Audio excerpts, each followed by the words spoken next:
welcome back to my YouTube channel. It has been a while since I've uploaded a new video, probably mga 5 months ago pa. But before anything else, and before I proceed to my new sit-down video, I would like to thank everyone, especially to my subscribers, because as of the moment, I have reached 1,000 subscribers. I'm really happy to share to everyone my personal experiences, yung mga vlogs ko, yung mga pinaggagawa ko dito sa Canada. And I'm also grateful na nagustuhan niyo yung mga ina-upload kong videos.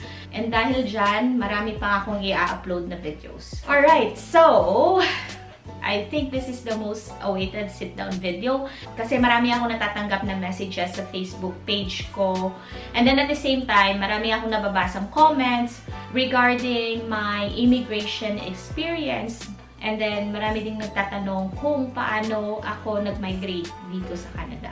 So napag-isip-isip ko, now is the time to actually share to you my immigration experience. So I'll start first with a short introduction. My husband and I applied for the Federal Skilled Worker Program. Yun yung in-applyan namin for permanent residency dito sa Canada. So we applied and submitted our application last May 4, 2013. And then dumating kami sa Canada March of 2014. So roughly mga 10 months yung hinintay namin sa application na to. So, we applied as a couple. There are other options. Pwede kang mag-apply as a single applicant. And then, for the rest of the video, i-breakdown ko yung mga important details kung paano namin process yung aming permanent residency application.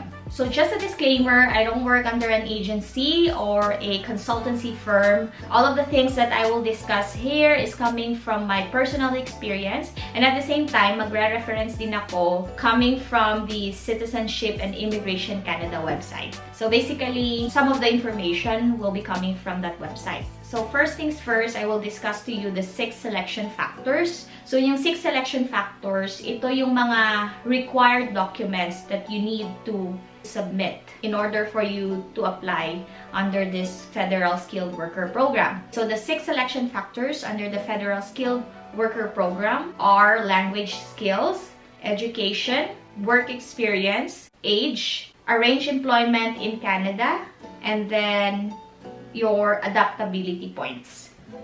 Yung 6 selection factors na to, you need to score a total points of 67 or higher. So, kailangan mo ma-reach yung 67 points in order for you to qualify under this Federal Skilled Worker Program. So, I will start first with the language skills. So, the maximum points for this one is 28 points. For the language skills, if English is not your primary language, you need to take any approved language test. So in our case, both my husband and I took the IELTS exam. There are other approved language tests. You can actually see it in their website kung ano pa yung ibang approved language tests. But so far, because in the Philippines, very common yung IELTS. So maraming review centers na nagki-cater ng IELTS. So yun yung pinag-decide namin kunin na language test. Kasi yun yung mas accessible and at the same time, merong review center na tutulong sa amin. Okay, so yung next na selection factor is education. So yung maximum points for education is 25 points. So if you have a foreign education, they require you to have an educational credential assessment or the ECA. So that is for immigration purposes. As far as I remember, during our time or during the time na nag-apply kami, kumuha kami ng assessment under WES. So WES stands for World Education Services. So sila yung nag-assess ng credentials namin sa school. So the third selection factor is work experience. So maximum points for work experience is 15 points. So for work experience, kung mas mahaba yung experience mo, mas mataas yung points mo. And then, if mababa yung work experience mo, then mababa din yung makukuha mong points. So, it varies. Depende siya sa length of work experience mo. So, if you have worked for a year, you can get 9 points out of it. 2 to 3 years is 11 points. 4 to 5 years is 13 points, and then the maximum points, which is 15, pag naka 6 or more years ka na work experience. So, the more work experience, the better. Next selection factor is age. So, maximum is 12 points. If you are under 18, you don't have any points at all. 18 to 35, yun yung pinakamataas, which is 12 points. And then, as you go higher, from 36 and above, decrease yung points mo. So, next is arranged employment in Canada. This is actually new to me because during our application, hindi namin na-encounter to. So, the maximum is 10 points. So, for this selection factor, makakakuha ka ng points if you have a job offer coming from a Canadian employer. Next is adaptability. Adaptability is maximum of 10 points. So, sa amin ng husband ko, with adaptability, nakakuha kami ng 10 points. Dahil both of us took the IELTS exam, so that is 5 points. And then my husband, mayroon siyang relative sa Canada, which is his sister. So, we get to get 5 points for that too. So, total of 10 points. So, those are the 6 selection factors under the Federal Skilled Worker Program. So, now we're gonna move on to the eligible occupation list. So, for the eligible occupation list, nung time namin, nag-open sila ng 24 occupations. Yung application limit nila sa 24 occupations na yon is 5,000. And then, maximum subcaps sa each application is 300. So, ano siya? Paunahan. So, if mabilis ka, if natapos mo agad yung mga documents mo or yung mga requirements mo before the opening of the application under this program, malaki yung chance mo na matatanggap yan ng CIC. So, I will tell you the story behind this. So, yung nangyari sa amin, before nag-open yung application for the Federal Skilled Worker Program, so in-advisean na kami ng consultancy namin to pass all of our documents as a single applicant. Yung advice nila noon was, we need to consider our application as a single application.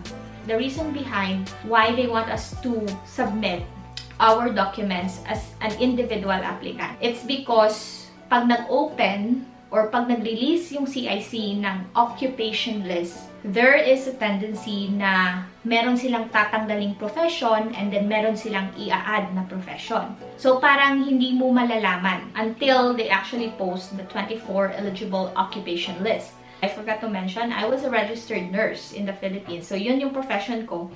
And then yung husband ko is a radiologic technologies. Before nag-open yung CIC or before nag-open yung Federal Skilled Worker Program, minake sure namin na all of our documents are individually submitted. So, kung ano yung documents ng husband ko, ganun din yung documents na sinubmit ko. Which was actually helpful because nung nag-open yung application for the Federal Skilled Worker Program, tinanggal nila yung nursing profession.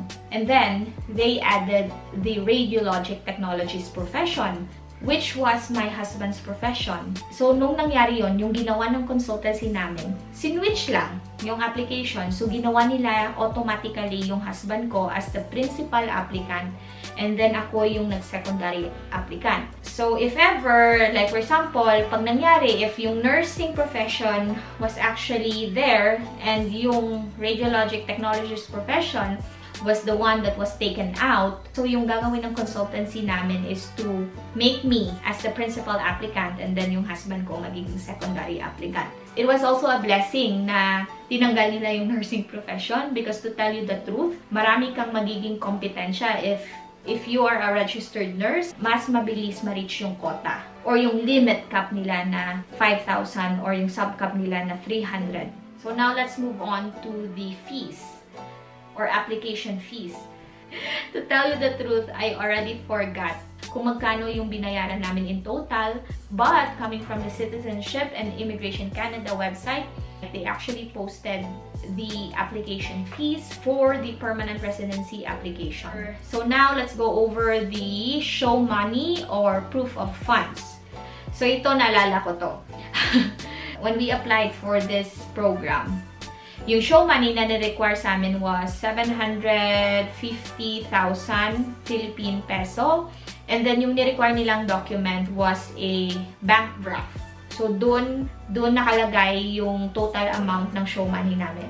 But coming from the CIC website, they stated here the funds requirement or the funds required in Canadian dollars depending on the number of family members. So the next one is the medical exam. Okay, so for the medical exam, they will give you a list of unapproved panel physician. So sila yung magbibigay sa iyo ng list of physician kung saan ka magpapa-physical examination. Sa amin, we chose Cebu kasi mas malapit siya sa Iloilo. So as far as I remember, during our medical exam, the physician did a full physical exam, medical history taking, and then they did some diagnostic imaging and laboratory tests. So for the diagnostic imaging, yan yung pinaka-importante, which is the chest x-ray. Heads up lang, yan yung pinaka-crucial area ng medical exam. So pag nag-medical exam kayo, make sure you are healthy and well. Hindi kayo pumunta ng medical exam nyo na may trangkaso or kahit konting kahit konting sipon, ubo. Just to be safe, i-make sure nyo rin na during your medical exam, 100% healthy kayo. Usually, mabusisi sila sa chest x-ray. So, yun lang. Heads up lang. And then, last is blood test. Sa pagkakaalala ko, they tested if you are positive or negative of HIV, Hep B, syphilis. Yun lang yung naalala ko. Meron pang isa hindi ko lang matandaan kung ano yun. And then once na naging okay na yung medical exam mo, they will notify you again that you are ready for visa stamping. So pag visa stamping na yung sinasabi ng CIC, it means to say, malapit ka na sa finish line. Yun na yun. Kumbaga, bibigyan ka na nila ng visa. So, in our experience, kinuha nila yung passport namin January of 2014. And then, binalik nila yung passport namin with the visa already by the end of January. And then, just before leaving the Philippines, we were required to take the PDOS. So, PDOS stands for PreDeparture Orientation Seminar. So, yung PDOS, it is a mandatory orientation. Pag nakakuha ka na ng PDOS, ilalagay nila yan sa passport mo. And then, chine-check yan ng immigration officer sa airport. Dito, sa Philippines. Huwag niyong kalimutan yung PDOS kasi pag hindi kayo naka-PDOS, hindi kayo makakalabas ng Pilipinas. You have to really do it before you leave the country. Especially with immigrant visa. It is highly required. Okay? So, tandaan nyo yan, PDOS. So, I think na-tackle ko naman lahat ng mga important details during our immigration experience. So, before I stop this video, I would like to thank PhilCan. Yan yung consultancy firm na tumulong sa amin sa pag-process ng aming immigration papers. Sa mga subscribers ko na nagtatanong kung paano pumunta dito sa Canada, I would like to recommend this consultancy firm because they were really helpful in assisting us with our documents. They were always there to guide us kung ano yung mga kailangan i-submit, and at the same time, nag-effort talaga sila, and then they gave us a lot of advice kung ano yung mga better options, and then kung ano yung mas makakatulong sa amin in order for us to be approved in our application. Currently, they're doing an online info session via Zoom, which is every Saturday at 11 a.m. Philippine time.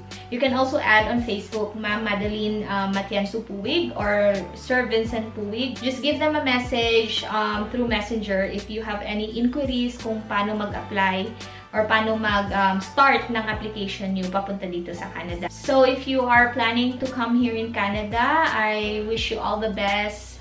Good luck, and hopefully magkita-kita tayo dito. So, thanks again guys for watching. Please don't forget to subscribe. If you want to be notified in every videos that I upload, don't forget to click the bell button. Thank you again, and see you on my next video. Bye!